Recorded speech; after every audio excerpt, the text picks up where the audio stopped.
بعض لوگ کہہ دیتے ہیں اللہ تعالیٰ 70 ماؤں سے زیادہ محبت کرتے ہیں. بھائی نہیں، یہ بات ٹھیک نہیں ہے. 70 ماؤں کی محبت تو بہت تھوڑی سی ہے. ساری دنیا کی ماؤں کی محبت کو جمع کر لیا جائے تو وہ بھی چھوڑا ہے. بھائیوں کی محبت، بہنوں کی محبت، مخلوق کی آپس کی محبتیں، ساری محبتیں اللہ تعالیٰ کی رحمت کا 100واں حصہ ہے جو کچھ مخلوق کے پاس ہے. اور اللہ کے پاس خود 100 حصے موجود ہیں، اور قیامت کے دن اللہ تعالیٰ وہ 100 حصوں کے ساتھ ایمان والوں پر مہربانی فرمائیں گے. اب آپ بتائیے، کوئی ماں اپنے بچے کو آگ میں جلتا دیکھ سکتی ہے؟ کوئی دیکھ سکتی ہے؟ نہیں دیکھ سکتی. جب ماں اپنے بچے کو آگ میں جلتا نہیں دیکھ سکتی، اللہ تعالیٰ بھی اپنے بندے کو جہنم کی آگ میں جلتا نہیں دیکھ سکتے. حدیث مبارکہ میں ہے کہ نبی علیہ السلام لشکر کو لے کر واپس تشریف لا رہے تھے. ایک بستی کے پاس رکے. اس بستی میں ایک عورت تھی جو تندور سے روٹیاں لگاتی تھی. وہ کہنے لگی کہ میں مسلمانوں کے پیغمبر علیہ السلام سے ملنا چاہتی ہوں. چنانچہ وہ آئی اور نبی علیہ السلام سے عرض کرنے لگی، اے اللہ کے حبیب صلی اللہ علیہ وسلم، میں تندور پہ روٹیاں لگاتی ہوں، میرا چھوٹا سا بچہ ہے، وہ میرے قریب بھی آتا ہے نا تو میں اس کو قریب نہیں آنے دیتی کہ آگ کی گرمی نہ اس کو کہیں لگ جائے.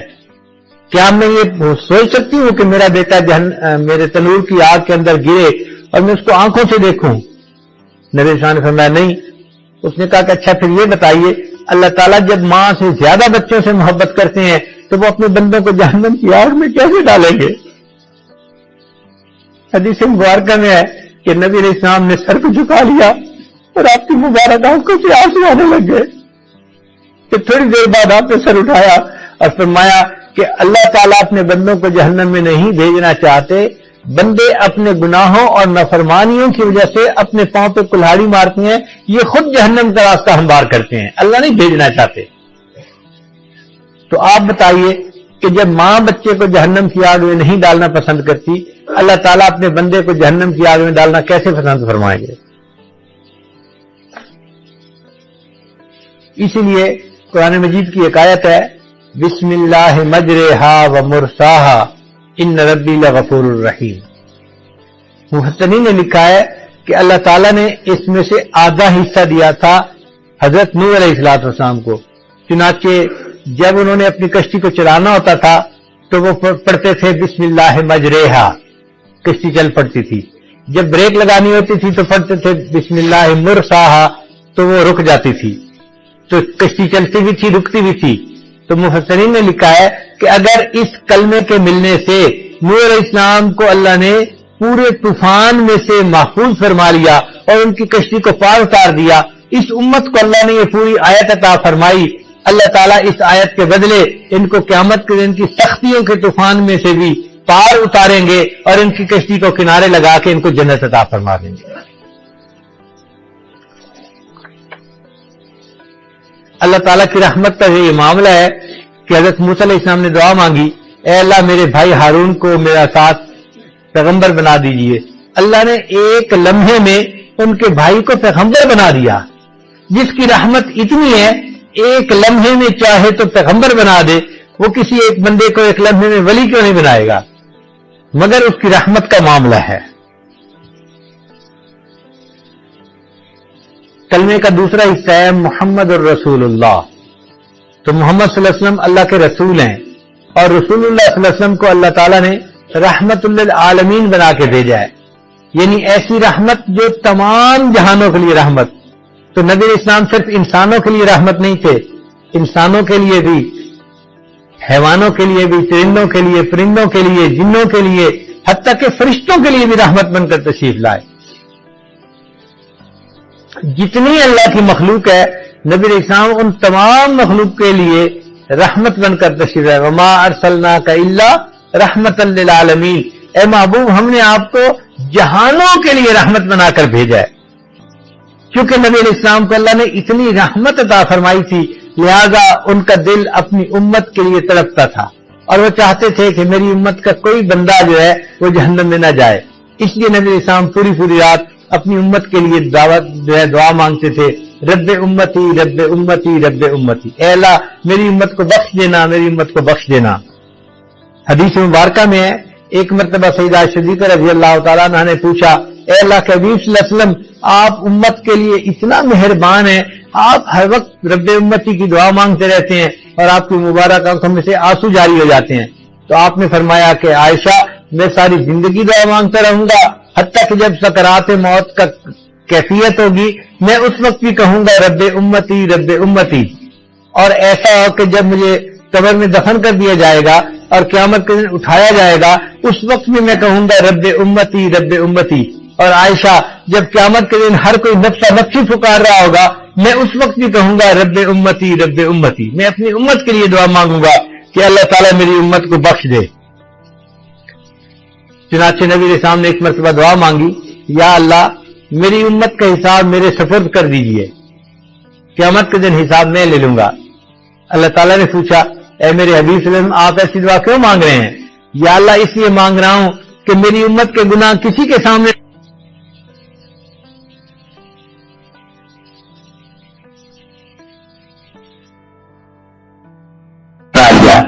دنیا میں جو بندے کو پریشانی آتی ہے, مصیبت آتی ہے, بیماری آتی ہے, دکھ پہنچتا ہے, اس پر اس کے سب گناہوں کو معاف کر دیا جاتا ہے. چنانچہ بہو ساس کی تکلیف برداشت کرتی ہے, صبر کرتی ہے, گناہ معاف ہوتے ہیں. بہو ساس جو ہے وہ بہو کے برتاؤ کے اوپر صبر کرتی ہے, اللہ اس کے گناہ کو معاف کرتے ہیں. خاوند بیوی کے برتاؤ پہ صبر کرتا ہے, اس کے گناہ معاف. بیوی خاوند کی جبر پر صبر کرتی ہے, اس کے بھی گناہ معاف. چنانچہ اللہ نے دنیا میں ہی سب گناہوں کو معاف کرنے کا معاملہ فرما دیا. اب ذرا ارحم الراحمین کا معاملہ دیکھیے, اللہ نے گناہوں کو کیسے کیسے معاف کیا. سب سے پہلی بات ذرا توجہ کے ساتھ سنیے گا کہ ہر انسان کے ساتھ عمل لکھنے والے دو فرشتے ہیں. ایک فرشتہ دائیں کندھے پہ سمجھ لیجئے اور ایک فرشتہ بائیں کندھے پہ, کرامن کاتبین ان کو کہتے ہیں. اور ان میں جو نیکی لکھنے والا فرشتہ ہے وہ افسر بنا دیا. گناہ لکھنے والا فرشتہ اپنی مرضی سے گناہ نہیں لکھ سکتا جب تک کہ نیکی والا فرشتہ اس کو NOC نہ دے. چنانچہ جب کوئی بندہ نیکی کا ارادہ کرتا ہے تو ارادہ کرنے پر نیکی کا فرشتہ نیکی لکھ لیتا ہے, ایک نیکی لکھ لیتا ہے. اس نے نیکی کا ارادہ کر لیا, چلو ایک نیکی لکھ دی گئی. اور گناہ لکھنے والا فرشتہ جب وہ دیکھتا ہے کہ اس نے گناہ کا ارادہ کیا تو وہ کہتا ہے جی کہ کیا میں گناہ لکھ لوں؟ تو وہ فرشتہ جواب دیتا ہے کہ گناہ کیا تو نہیں ہے نا, کیوں لکھتے ہو؟ چنانچہ وہ نہیں لکھنے دیتا حتیٰ کہ وہ بندہ گناہ کر لیتا ہے. تو گناہ لکھنے والا فرشتہ کہتا ہے اب تو اس نے گناہ کر لیا, اب میں لکھ لوں؟ تو وہ فرشتہ جواب دیتا ہے تمہیں کیا جلدی پڑی ہوئی ہے, ہو سکتا ہے یہ بندہ معافی مانگ لے, نادم ہو جائے, شرمندہ ہو جائے اور اللہ اس کے گناہ کو معاف کر دے تو گناہ لکھنے کی ضرورت ہی پیش نہیں آئے گی.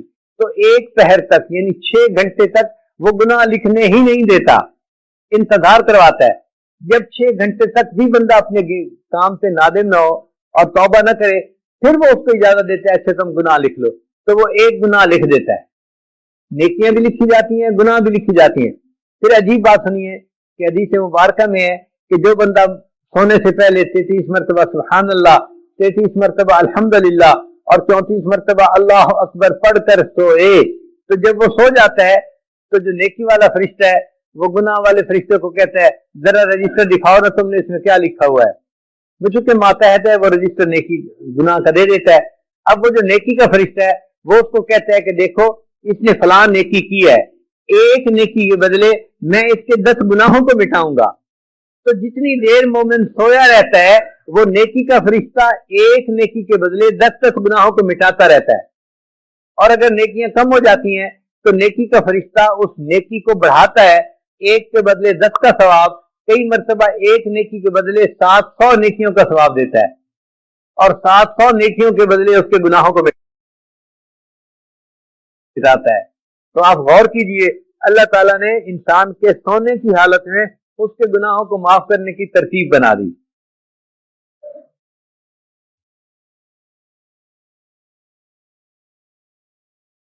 حدیث مبارکہ میں ہے کہ جو بندہ شادی شدہ ہوتا ہے اس کی 2 رکعت پر اللہ تعالیٰ ایک غیر شادی شدہ کی 82 رکعتوں کا ثواب عطا فرماتے ہیں. تو بھئی شادی شدہ بندے کو زیادہ ثواب کیوں ملا؟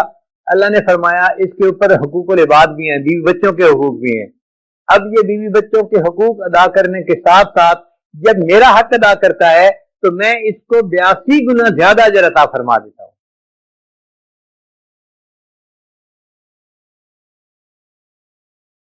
پھر اللہ تعالیٰ نے دل کی ندامت کو توبہ بنا دیا. اگر کوئی بندہ زبان سے کوئی لفظ نہیں بولتا، صرف دل میں نادم ہو جاتا ہے، میں نے برا کیا، میں نے اس کو ہرٹ کیا، برا کیا، میں نے اچھا نہیں کیا، زبان سے کچھ نہیں کہتا، دل میں صرف ریپینٹ کرتا ہے، تو حدیث مبارکہ میں ہے دل پہ ریپینٹ کرنے پر اللہ اس کے توبہ کو قبول فرما لیتے ہیں، چاہے زبان سے ایک لفظ بھی نہ کہ الندم توبۃ، دل کی ندامت یہ توبہ ہوتی ہے۔ پھر دنیا میں جو تکلیف پہنچتی ہے اس پر بھی اللہ اس کے گناہوں کو معاف کر دیتے ہیں۔ مثلاً کوئی ٹھوکر لگی، کوئی زخم لگا، کوئی ایکسیڈنٹ ہوا، کوئی بیماری آ گئی، کوئی پریشانی آ گئی، فاقہ آ گیا، کوئی بھی تکلیف جو دنیا میں پہنچتی ہے، ہر تکلیف کے بدلے اللہ اس کے گناہوں کو معاف کر دیتے ہیں۔ علماء نے لکھا ہے اگر اس نے فرض کرو اپنا ایک ویلٹ تھا، بٹوا تھا، وہ دائیں جیب میں ڈال لیا اور پھر بھول گیا اور اس نے نکالتے ہوئے اس کو بائیں جیب میں ڈھونڈا، جب ہاتھ ڈالا تو بائیں جیب میں بٹوا نہیں تھا، تو اس کو شوق لگا تھوڑی دیر کے لیے، او میرا بٹوا کدھر ہے، اور پھر دائیں جیب میں اس کو مل بھی گیا، یہ جو تھوڑی دیر کے لیے اس کو شوق ملا، اس پر بھی اللہ اس کے گناہوں کو معاف فرما دیتے ہیں۔ حدیث مبارکہ میں ہے کہ اگر کسی بندے کے گھر میں چراغ جل رہا تھا اور وہ اچانک بجھ گیا اور اس بندے نے انا للہ پڑھ دی، اللہ انا للہ پڑھنے پر چراغ کے بجھنے پر بھی اس کے گناہوں کو معاف فرما دیتے ہیں۔ آپ دیکھیے اگر چراغ کے بجھنے پر گناہ معاف ہوتے ہیں تو اگر کسی کے گھر میں کوئی فوت ہو جائے، کسی کا زندگی کا چراغ بجھ جائے تو اس کو کتنا اجر نصیب ہوگا۔ اس لیے دنیا میں جو پریشانی ملتی ہے وہ ہمارے لیے گناہوں سے بخشش کا سبب بنتی ہے۔ حدیث مبارکہ میں ہے کہ بندہ بیمار ہوتا ہے، اللہ تعالیٰ فرشتوں کو بلا کر فرماتے ہیں کہ میرے فرشتوں یہ میرا بندہ بیمار ہے، اب اس کے منہ سے درد کی وجہ سے کراہنے کی آواز نکلے گی تو یہ کراہے گا، مگر تم اس کے نام اعمال میں سبحان اللہ الحمدللہ پڑھنے کا اجر لکھتے رہنا۔ یہ کروٹ لے گا اور درد ہوگی اس کو، تو کروٹ بدلنے پر تم رکوع اور سجود کا ثواب اس کے نام اعمال میں لکھ دینا۔ حدیث مبارکہ میں ہے وہ بندہ بیماری سے شفا یاب ہوتا ہے تو اس طرح گناہوں سے پاک ہوتا ہے جیسے اس دن گناہوں سے پاک تھا جب اس کی والدہ نے اس کو جنم دیا تھا۔ اس طرح گناہ معاف ہو جاتے ہیں دنیا کے اندر۔ پھر اگر ہو سکتا ہے کوئی بندہ خود استغفار نہ کرے یا نیکی نہ کرے تو اللہ نے اور مہربانی فرما دی، مچھلیوں کو، چیونٹیوں کو، پرندوں کو ایمان والوں کے لیے استغفار پر لگا دیا۔ چنانچہ حدیث مبارکہ میں ہے کہ مچھلیاں ایمان والوں کے لیے استغفار کرتی ہیں، پرندے کرتے ہیں، چیونٹیاں کرتی ہیں، اور قرآن مجید میں ہے کہ فرشتے بھی ایمان والوں کے لیے استغفار کرتے ہیں۔ وَيَسْتَغْفِرُونَ لِمَنْ فِي الْأَرْضِ، جو زمین میں ہے ایمان والے ان کے لیے اللہ کے فرشتے بھی استغفار کرتے ہیں، اور ان کے استغفار کو بہانہ بنا کر اللہ ایمان والوں کے گناہوں کو معاف فرما دیتے ہیں۔ پھر فرمایا کہ ایک دوست کے لیے دوسرا دوست پیٹھ پیچھے جو دعا کرتا ہے اللہ تعالیٰ اس دوست کی دعا کو قبول فرما لیتے ہیں۔ اب یہ کہیں نہیں لکھا ہوا کہ نیک دوست کی دعا قبول ہوتی ہے اور گناہگار کی دعا قبول نہیں ہوتی، نہیں، دوست کی دعا۔ تو جب اللہ تعالیٰ دوست کی دعا کو قبول فرماتے ہیں تو دیکھیے اللہ تعالیٰ کی رحمت کی کیا انتہا ہے۔ حدیث مبارکہ میں ہے کہ جو بندہ جمعہ کے دن وقت پہ آتا ہے جمعہ کی نماز سے پہلے اور اپنی سنتیں پڑھتا ہے اور امام صاحب کا خطبہ سنتا ہے اور پھر جمعہ کی نماز پڑھتا ہے، پچھلے جمعے سے لے کر اس جمعے تک جتنے گناہ کیے تھے اللہ سب گناہوں کو معاف فرما دیتا ہے۔ پھر حدیث مبارکہ میں ہے جو بندہ رمضان کے روزے اچھے طریقے سے رکھتا ہے، تراویح ٹھیک طریقے سے پڑھتا ہے، تو رمضان کی وجہ سے پچھلے رمضان سے لے کے اس رمضان تک جتنے گناہ کیے تھے اللہ سب گناہوں کو معاف فرما دیتے ہیں۔ پھر اگر کوئی بندہ حج کرے اور عمرہ کرے تو اس کے گناہوں کو اللہ اس طرح معاف کر دیتے ہیں کہ رجا کا یومن ولدت امہ، وہ اس طرح پاک ہو کے لوٹتا ہے جیسے اس کی والدہ نے اس کو جنم دیا تھا، جیسے اس دن گناہوں سے پاک تھا، حج عمرے سے واپس اس طرح گناہوں سے پاک ہو کے آتا ہے۔ حدیث مبارکہ میں ہے جب کوئی بیوی اپنے خاوند سے حاملہ ہوتی ہے تو جیسے حمل ٹھہر جاتا ہے اللہ تعالیٰ اس عورت کے پچھلے سب گناہوں کو معاف فرما دیتے ہیں۔ پھر حدیث پاک میں فرمایا کہ جب اس عورت کے یہاں بچے کی ولادت ہوتی ہے تو جس لمحے ڈیلیوری ہوتی ہے اللہ تعالیٰ اس کی پچھلی زندگی کے سب گناہوں کو معاف فرما دیتے ہیں۔ اور پھر حدیث پاک میں ہے کہ اگر وہ ماں اپنے بچے کو کلمہ سکھاتی ہے، اللہ کا نام سکھاتی ہے، اور بچہ بولنے لگتا ہے تو اللہ کا نام بولتا ہے، تو اللہ کا نام بولنے پر اللہ اس کے ماں باپ کے پچھلے سب گناہوں کو معاف فرما دیتے ہیں۔ آپ غور کیجئے